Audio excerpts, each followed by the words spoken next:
Le président Volodymyr Zelensky a contracté une dette sacrée contre l'Afrique. Il a contracté plus qu'une dette de sang, il a contracté une dette, on va dire, cosmique envers l'Afrique. Parce qu'il est l'un des rares dirigeants dans ce monde qui se soit permis de revendiquer l'impérial terrorisme. Avec Zelensky, qui, comme on le sait, est un valet de l'OTAN, ceux qui doutaient de la nature d'Al-Qaïda et de l'État islamique, les deux organisations terroristes, ont eu une preuve supplémentaire qu'il ne fallait plus douter. Ces deux organisations sont bel et bien des organisations de mercenaires de l'OTAN et de ses alliés du Moyen-Orient.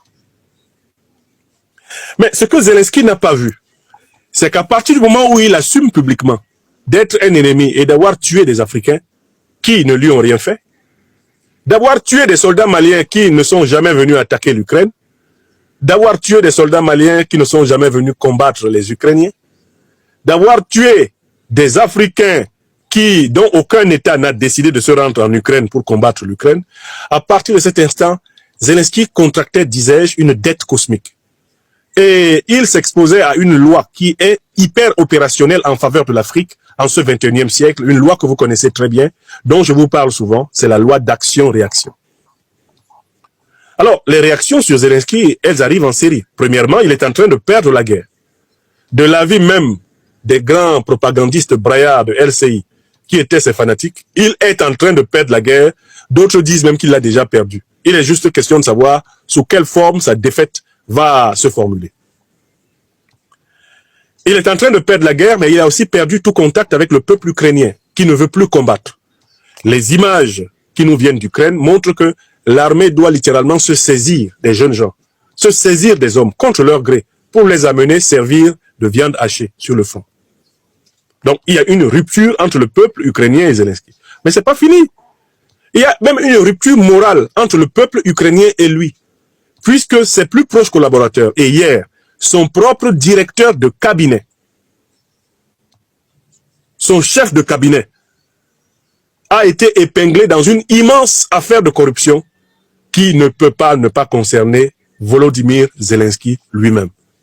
Le monde entier sait que la guerre a été l'occasion pour Zelensky et ses compagnons de voler les biens publics ukrainiens et de détourner l'aide occidentale à d'autres finalités que celle de la soi-disant confrontation avec la Fédération de Russie.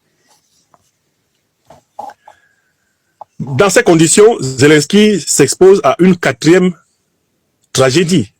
C'est qu'il se retrouve chassé du pouvoir sans avoir un point de chute, parce que les Occidentaux sont connus pour ne jamais être cléments envers leurs valets, quand ceux-ci perdent.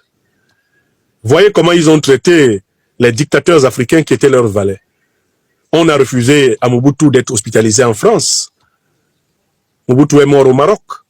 On a refusé à Bongo, père, d'être hospitalisé en France quand il agonisait. Il est allé mourir en Espagne.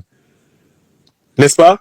Chaque fois qu'un dirigeant africain est en position de faiblesse, après avoir amplement servi les néocolonialistes et les impérialistes occidentaux, il est rejeté comme un misérable Kleenex dans lequel on s'est mouché. Et basta, on n'en parle plus. Zelensky s'expose à être rejeté de la même façon dans les prochains jours. Bientôt, ni les États-Unis d'Amérique, qui semblaient vouloir lui offrir un asile automatique, ni l'Europe, qui jusqu'ici le couvre de doux baisers, mais en même temps fait des rétrocommissions avec lui, bientôt ne voudront le recevoir. Pourquoi? Parce que ce client encombrant, s'exprimant devant un tribunal ou devant la presse, risquerait de dévoiler des secrets qui dérangent beaucoup de gens. Zelensky, de facto, se retrouve comme entre le marteau et l'enclume. Il est entre le marteau russe et l'enclume occidental. Ni les Russes, ni les Occidentaux ne veulent de Zelensky.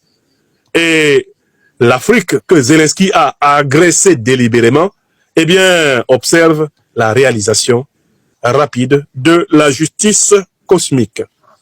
C'est ce point que je voulais attirer à votre attention. La pierre de Dieu écrase apparemment doucement, mais elle écrase quand même. Tous ceux qui, de près ou de loin, dans cette séquence historique particulière, s'attaquent à l'Afrique, vous allez assister à leur chute. Zelensky et tous ceux qui se sont associés avec lui pour attaquer l'Afrique vont chuter. et vous serez témoins. Regardez ce que vont devenir les principaux dirigeants de l'OTAN qui ont participé au saccage de la Libye, à l'invasion du Sahel, à la déstabilisation du golfe de Guinée, ceux qui ont participé au saccage de la République démocratique du Congo. Je vous demande de prendre un petit calepin de 20 pages maximum et de commencer à noter la fin de chacun de ces dirigeants.